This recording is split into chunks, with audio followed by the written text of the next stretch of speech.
చనిపోతా ఉన్నాయి. ఆ కుటుంబాల్లో ఉన్న మహిళల్ని ఓదార్చాల్సిందిగా నేను కోరుతా ఉన్నాను. ఆటో కార్మికులు చాలా మంది చనిపోయారు. రైతు బంధు రాక, రైతు రుణమాఫీ కాక చాలా మంది రైతులు చనిపోయారు. చేనేత కార్మికులను ఆదుకునే నాదుడు లేడు. నిజంగా ఎంత కేసీఆర్ గారు ఎంత గొప్ప నాయకుడు అంటే ప్రతి ఒక్కరిని, ప్రతి ఒక్క వర్గాన్ని మరి గొప్పగా ఆదరించి గౌరవించుకున్న గొప్ప నాయకుడు కేసీఆర్.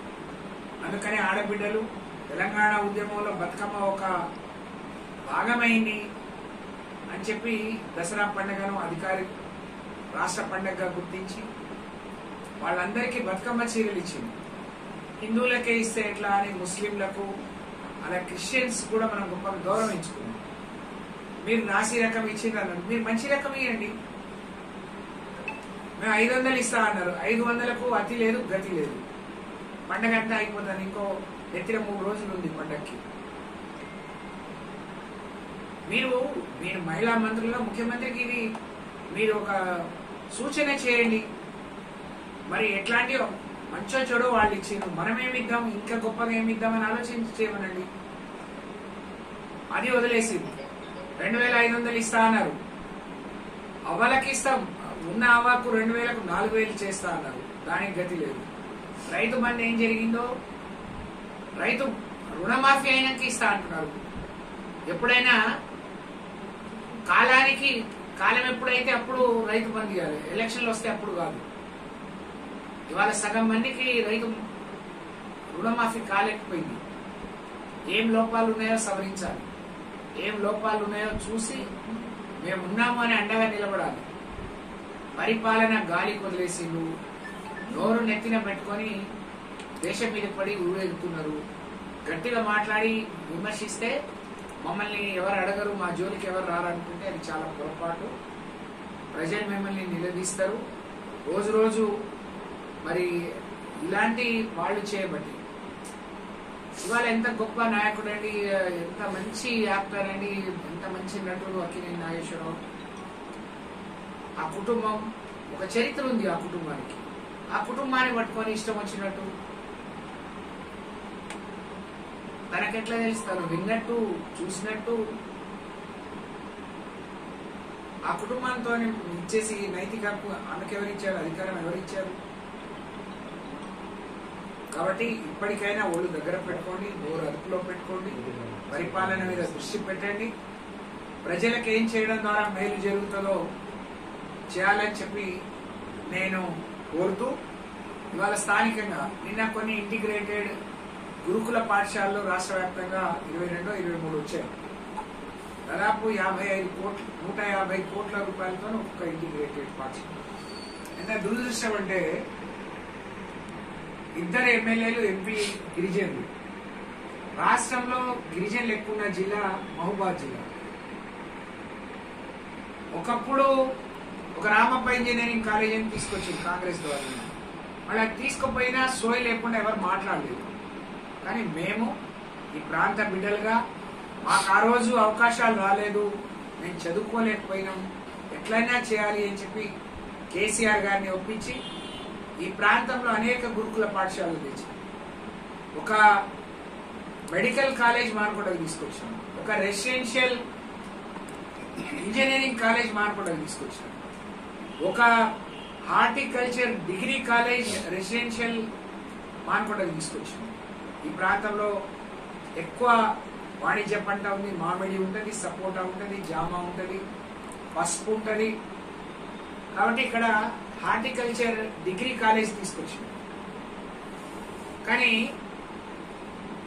ఈ ఎమ్మెల్యేలు నిజంగా నేను విమర్శించొద్దు అనుకుంటున్నాను. నా వయసులో నాకంటే చిన్నోళ్ళు, అనుభవంలో చిన్నోళ్ళు, ఇప్పుడే వాళ్ళ జోలి పోవద్దు అని అనుకుంటున్నాను. కానీ వాళ్ళని చూస్తే నాకు బాధగా ఉంది. 10 నెలలు అయిపోయింది. ఏ ఒక్క 1000 రూపాయలు ఒక శాంక్షన్ తీసుకొచ్చి ఒక ఊర్లో కొబ్బరికాయ కొట్టిన పాపానికి పోలేదు. ఒక దాఖలాలు లేవు. వాళ్ళకి 10 కోట్లు ఇస్తే ఏదో లైట్లు పెట్టుకున్నారు, పెట్టుకున్నారు. కానీ ఇంత నష్టం జరిగింది మొన్న వర్షాలకు. ఇంతవరకు ₹1 కోటి శాంక్షన్ రాలేదు. రోడ్లు కొట్టుకుపోయినాయి, పంటలు నష్టపోయినాయి, పొలాల్లో ఇసుక మెండ వేసింది, చాలా మంది ఇల్లు కోల్పోయినారు. పోయి ఏం రిప్రజెంటేషన్ ఇస్తున్నాం, ఏం దరఖాస్తు చేసినాం ముఖ్యమంత్రికో మంత్రులకు, ఏం చేసినామని అడిగిన నాదుడు లేడు. ఇది చాలా శోచనీయం, దురదృష్టకరం.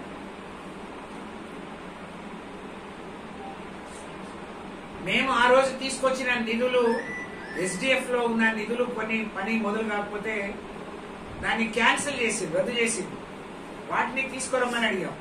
ఇప్పటి వరకు అతిగతి లేదు. ఇవాళ ఇన్ని ఇంటిగ్రేటెడ్ హాస్టల్స్ వస్తే ఇదే జిల్లాలో 3 వచ్చినాయి, 4 వచ్చినాయి. ఉమ్మడి వరంగల్ జిల్లాలో ములుగుకి వచ్చింది, గన్పూర్కి వచ్చింది, భూపాలపల్లికి వచ్చింది, వరంగల్కి వచ్చింది. మీకెందుకు సోయి లేదని అడుగుతా ఉన్నాను. బలరాం నాయక్ గారు, రామచంద్ర నాయక్ గారు, మురళీ నాయక్ గారు, మీకెందుకు సోయి లేదు? ఒక పార్లమెంట్, రిజర్వ్డ్ పార్లమెంట్ ఇదే, లంబాడి ఉన్న పార్లమెంట్. ఇక్కడ ఎమ్మెల్యేలు ఉన్నారు, అటు కనకయ్య గారు ఉంటారు. వీళ్ళు మాట్లాడడానికి బడాయి మాటలు మాట్లాడుతున్నారు తప్ప పని మీద మనసు పెట్టట్లేరని అనిపిస్తా ఉంది. ఇది భవిష్యత్తులో ఇది మీకు మంచిది కాదు. ఈ ప్రాంత ప్రజలు నష్టపోతే వాళ్ళ తరఫున పోరాటానికి మేము ఎప్పుడు సిద్ధంగా ఉంటాం. మిమ్మల్ని అలర్ట్ చేస్తున్నాం. మీరు స్వయంగా ముఖ్యమంత్రిని పార్లమెంట్ ఎన్నికలకు తీసుకొస్తే ఒక్క వాగ్దానం ఇప్పించలేకపోయింది. కొత్త కదా అనుకున్నాం. మొన్న వరదలప్పుడు రోడ్డు మీద ఉన్న ఒక తండగా తీసుకొచ్చింది, కానీ ఒక్క నయా పైసా ఈ రోజు వరకు వాళ్ళకు ఒరిగింది, ఉనగుడింది ఏం లేదు. ఇంకా లోపల చాలా నష్టపోయింది. ఒక్క హామీ తీసుకోలేకపోయింది.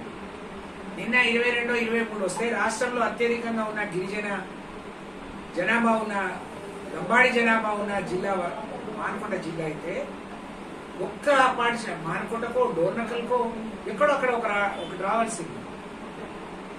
ఎందుకు మిస్ అయిండు, ఎందుకు అడగలేకపోయిండు, మీకేమైనా ఇబ్బంది ఉందా? అవసరమైతే మీతో వచ్చి అడగడానికి మేము కూడా దేశజాలకు పోం. అభివృద్ధే మా లక్ష్యం, ఈ ప్రాంత అభివృద్ధే మా లక్ష్యం. ఈ ప్రాంతం అభివృద్ధి కావాలి. ఎక్కడో వెనుకబడిన మరి దళిత వాడల్లో ఉండే, హరిజన వాడల్లో ఉండే, లంబాడి తండలో ఉండే మా బిడ్డలు అందరితో సమానమైన ఫలాలు అందుకోవాలి అని తెలిసి తెలియని రోజుల్లో రాజకీయాలకు వచ్చినాం. అధికారంలో ఉన్న, ప్రతిపక్షంలో ఉన్న పోరాటం మాకు బాగా అలవాటు. మీరు కూడా పోరాటం చేయండి. మీరు ఏం చేస్తే గెలిపించిందంటే ఏదో ఒకటి చేస్తారని ఆశపడి గెలిపించింది. మీరు మహబూబాద్ జిల్లాకు, మహబూబాద్కు డోర్నకల్ ఒరగబెట్టింది ఏం లేదు. ఏదో ఒకటి చేస్తారు అని మిమ్మల్ని గెలిపించింది. మీరు చేసింది ఏందో ఈ 10 నెలలుగా ₹10 పైసలన్నా ప్రజలకు మేలు జరిగిందా, ఉనగొడిందా చెప్పాలని నేను డిమాండ్ చేస్తాను. ఎందుకంటే మేము అడగొద్దు, అడిగితే అప్పుడే విమర్శిస్తున్నారు అని అనుకోవద్దు అని మేము అడగట్లేదు. కానీ మేము అడగకపోతే మీకు ఆ మాత్రం సోయి కూడా లేనట్టు అనిపిస్తా ఉంది. ఇది సరైనది కాదు. ఇప్పటి నుంచి తప్పకుండా మేము ప్రశ్నిస్తాం. మీకు నేను ఆ రోజు రామచంద్ర నాయక్ గారికి, మురళీ నాయక్ గారికి చెప్పాను, SRSP క్రింద యాసంగి పంట వేసుకోవద్దు అని అంటున్నారు. ఇది సరైనది కాదు, మేము వస్తామన్నాం. మాట్లాడుతా అన్నారు, వాళ్ళు మాట్లాడి చేయలేదు, మమ్మల్ని కూడా పిలవలేదు.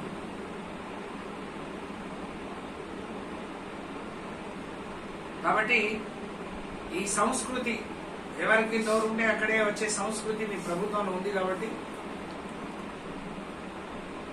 దీనికి ఇప్పటికైనా ఫుల్ స్టాప్ పెట్టండి. మీరు పోయి ఇద్దరు కూర్చొని ఈ ప్రాంతానికి, నేను లాస్ట్ లో 12 కోట్లతో ఒక గురుకుల పాఠశాల తీసుకొచ్చాను. ఇప్పటికే ఉన్నా, నాకు కావాలి, నేను అక్కడి నుంచి ఆడపిల్లను, నాకు ఆడపిల్లలకు ఇంటిగ్రేటెడ్ గా అన్ని వసతులతో కావాలని తెచ్చుకున్నాను. మీరు కూడా అడగండి. మీకు చేత కాకపోతే మేము కూడా వస్తాం, మీకు తోడుగా ఉంటాం. అభివృద్ధి చేయండి, మీకు తప్పకుండా మేమందరం కూడా స్వాగతిస్తాం. కానీ అభివృద్ధి చేయకుండా ఇట్లనే మరి పైన మెరుగుల కోసం తిరిగితే తప్పకుండా మేము ప్రశ్నిస్తాం. ఇది గుర్తు పెట్టుకొని మసులుకోవడం మంచిదని చెప్పి హెచ్చరిస్తూ, ప్రజలందరికీ నవరాత్రులు, ఈ దుర్గా నవరాత్రుల సందర్భంగా శుభాకాంక్షలు తెలియజేస్తూ భద్రకాళి అమ్మవారు, వీరభద్ర స్వామి ఈ ప్రాంత ప్రజలకు ఎప్పుడూ అండగా ఉన్నారు. మా అందరి ఇళ్ళ వైపు, మా